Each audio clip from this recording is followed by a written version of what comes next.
Hey, what's up everyone? Welcome back to Slithering Salamanderscapes. Hope you're doing well. This is going to be a tank rebuild for my Black Chinned Red Salamanders. This is the tank. It was a really cool one, but as you can see, there's cyanobacteria everywhere. This is not algae, by the way. This is actually bacteria. It's disgusting, it doesn't smell great, and it gets all over everything. I love this tank. I've rebuilt it several times. I've had leaks and I've had cyanobacteria. So I am about to clean this sucker out.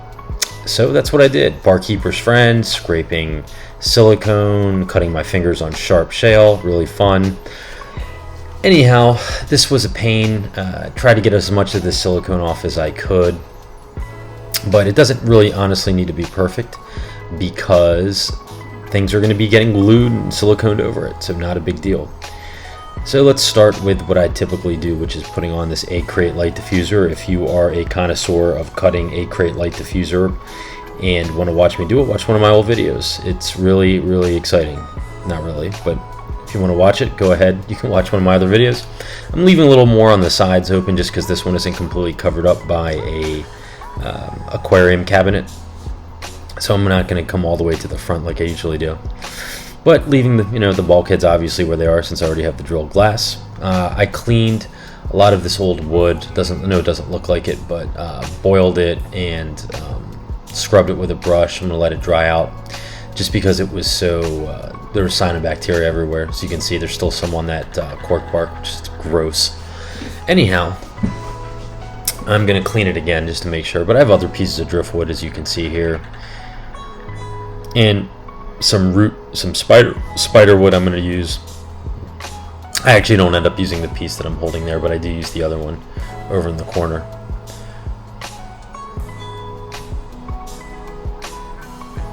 So I painted around with some black aquarium safe paint, just because you could I don't like it when you can see the glass, so I kind of just painted around that.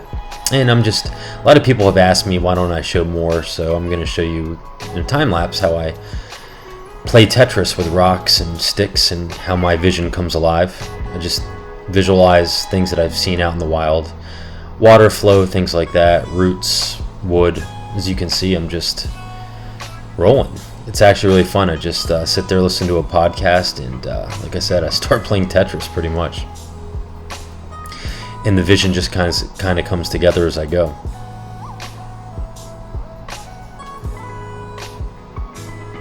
I wanted to have some of the spiderwood. I like the roots kind of coming out on the bottom and rocks around it. I think it just looks cool. I see a lot of that stuff in real life when I'm out hiking, riverbanks, stream banks, things like that. And I'm just always like to try to recreate that. And one important thing here is that I am going to be trying to keep more flow in this tank than I have in the others because of the cyanobacteria, and I don't want that to rear its ugly head again. So I am going to try to make a different design here, but still a lot of work to do, as you can see. I mean, this takes forever. Just using the expanding foam, the driftwood, rocks, just trying to make it look as natural as possible when I can. Sometimes it doesn't, but I do my best.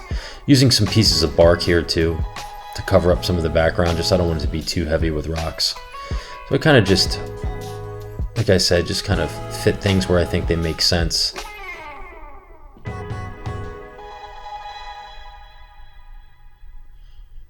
And you always have to get under the wood too. Under the driftwood, there's a couple inches, so I got to fill in all that. I don't want a salamander to get lost somewhere in the foam or somewhere in the background where I can't get it.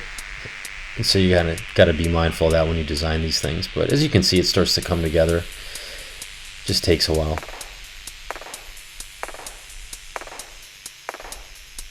I use rocks sometimes, like I just did on top, just so it'll hold it in place. I think sometimes you got to prop things up like I'm doing.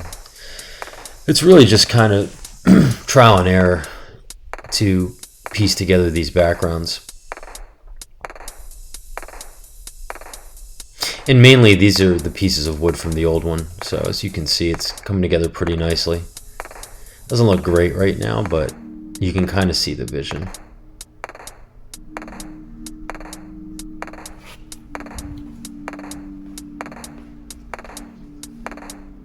These things get heavy too, so I actually have it on a little dolly.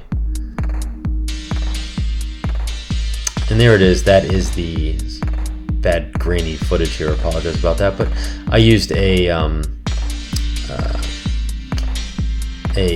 gosh, I'm forgetting the name, but I used a steel, like a wire drill bit, to carve the foam, as you can see. I used a razor blade too, but that thing, so. Then I use like a little tiny screwdriver like this to get in the spot and get some of the foam out that kind of squeezes in between the rocks and comes out. Then I'm just using your basic silicone G, silicone 1, and just putting it all over the exposed foam parts. And again, you want to try to get as much of the foam off as you can. This is probably the part I hate the most. I hate, even if I wear a mask, I end up inhaling these silicone fumes and lose some brain cells, I'm sure, but it is a part of the process to try to make, for the one I'm making here, a realistic looking background. You don't have to do this, but I like doing it sometimes. I just kind of like that look, versus something else. So a lot of people don't like doing this because it is a pain, but I still do it. And I use more silicone than not, just because I'd rather just do it once than having to do it multiple times.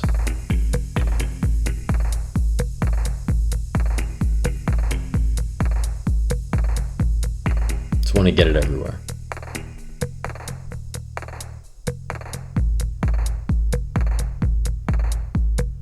Pretty thoroughly saturated, and then you're going to use a brush, and you are just going to get it all over the foam. You just want to make sure that there's no area that doesn't have it, because you're going to put some kind of substrate on top once you're done doing all this, and you just really want to get in there. You can brush like I'm doing here, and that spreads it out nice and evenly.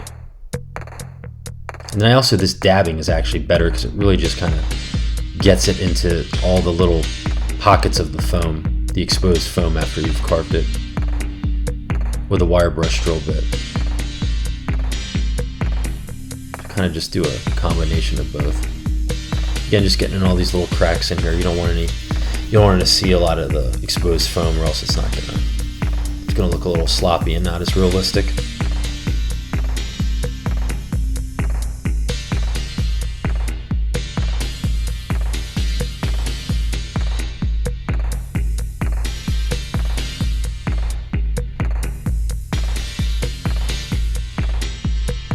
The dabbing really does probably a little better than the brushing, but I think you gotta honestly do a combination of both.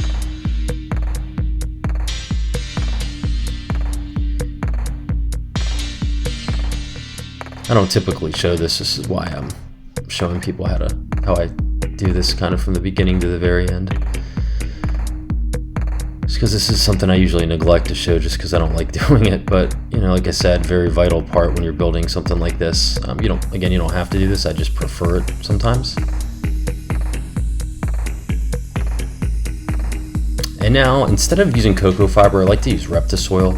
I like the color. Make sure you use a glove, or else you're going to get the silicone and Reptisoil or cocoa fiber, whatever you use, all over your hands. So what you're going to do is just start dumping it basically on all the exposed silicone.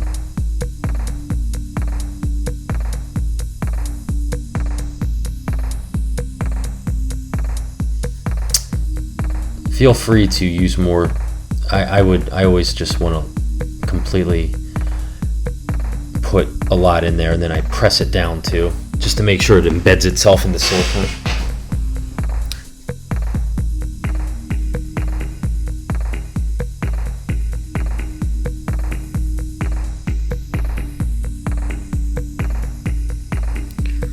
It's kind of a process, but it is important.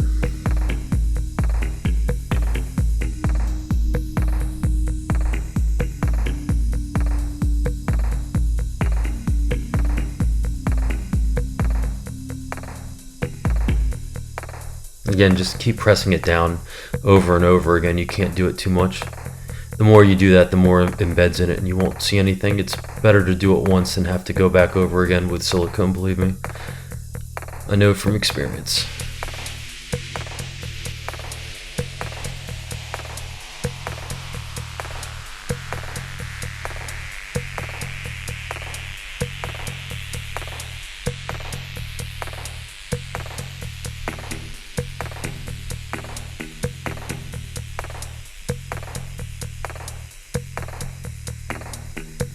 And just cover it. And just put a little, even when you think you're done, put a little more and press it down again.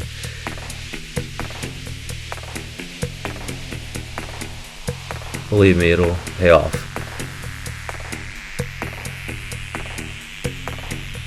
So I used a vacuum, got most of the stuff out. As you can see, it's going to fall down, but it gives it a nice realistic look. I like that. It's really come together pretty nicely. It's hard to tell now what what the bottom is going to look like and everything, because you're like, well, what are you going to build up there? But you'll see here shortly.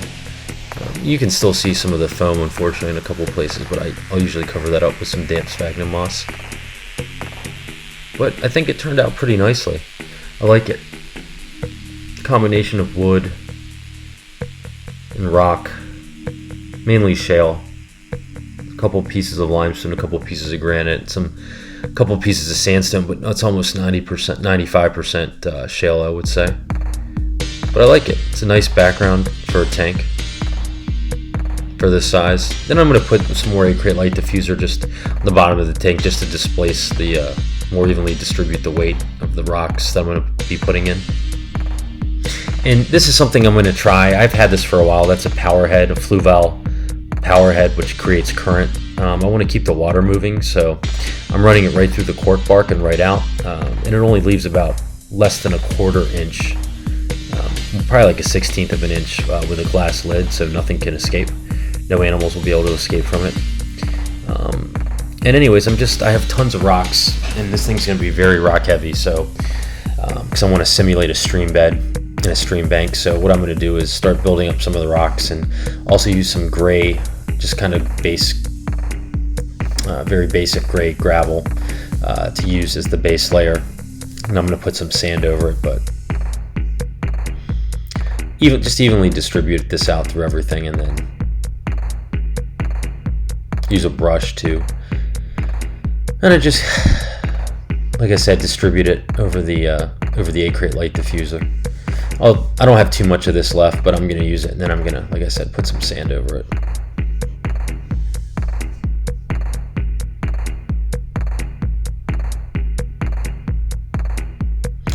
And this is the fun part for me, actually, is kind of building up the hardscape. So kind of the base. I really enjoy this. Is probably my favorite part. And you can really see it start to come together and look more realistic. So as I put sand in, more gravel, creating some hiding spots for some of the animals in the water.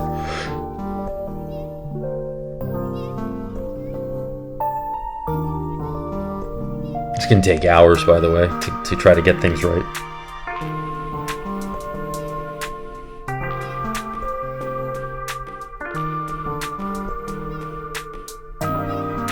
As you can see, it's starting to come together fairly nicely. I think it's starting to look pretty realistic. It's kind of evenly distributing the sand. I'm hoping that the sand will have a little bit of a better chance for no cyanobacteria, just because I used so much flue valve stratum before on the bottom. I just don't know if there's too many nutrients or what, because I did a lot of water changes, so I don't think that was the problem. But building up on this left side here, an area for land, just because I know that they like to come out, and I want to put some terrestrial plants and things. You'll see here shortly, but you can see I've created this stream bed. I've used some a lot of little smaller rocks and pebbles, and you can see there's some gaps here. I'm going to use some filter pads, filter foam, I guess, just so it can hold some of the substrate that I'm going to put on top there, so it doesn't get in the water and muck it up.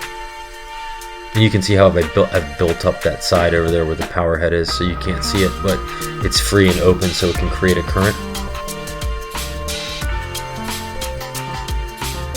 It's pretty cool. Definitely liking this. Definitely different than the last one. That's the filter foam I was talking about. Just kind of in spots, just so sphagnum moss and leaves.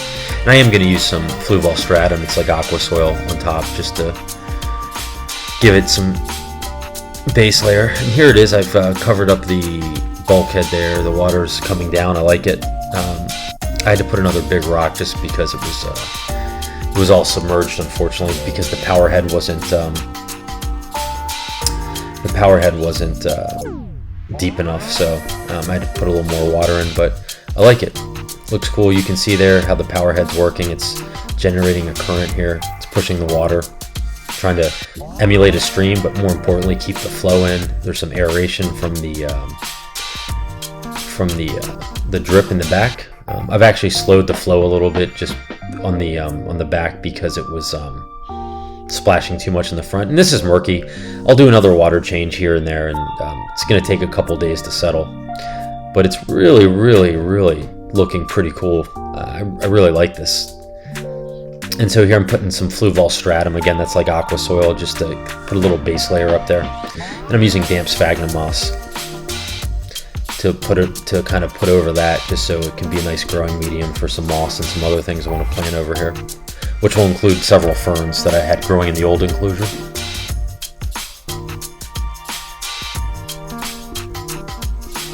There's some leaf litter, some magnolia leaves, normal leaves, just kind of loading it up with some leaf litter there.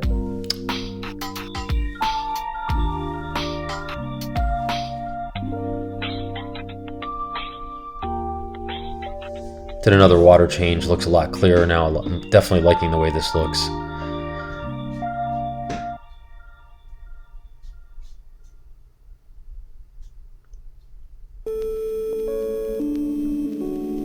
Really like the way that water's dripping too. I like the current it's creating. And then in the back left, don't forget that's the intake, so it's sucking water in over there too. This is a big fern that I had from the other one. I kind of wedge it back in the corner, and all this sphagnum moss, kind of hold it in with some cork bark there.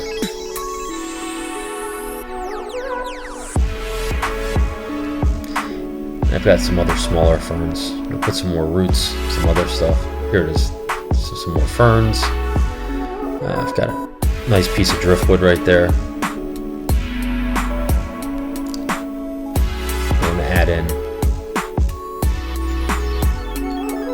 Now I'm putting some liverworts around the margins of the water. I don't want to put it directly in the water, but I want them to wick the water up.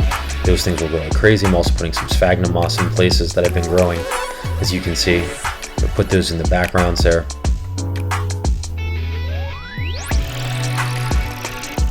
Putting some other moss in some spots. Some fern moss and some other things.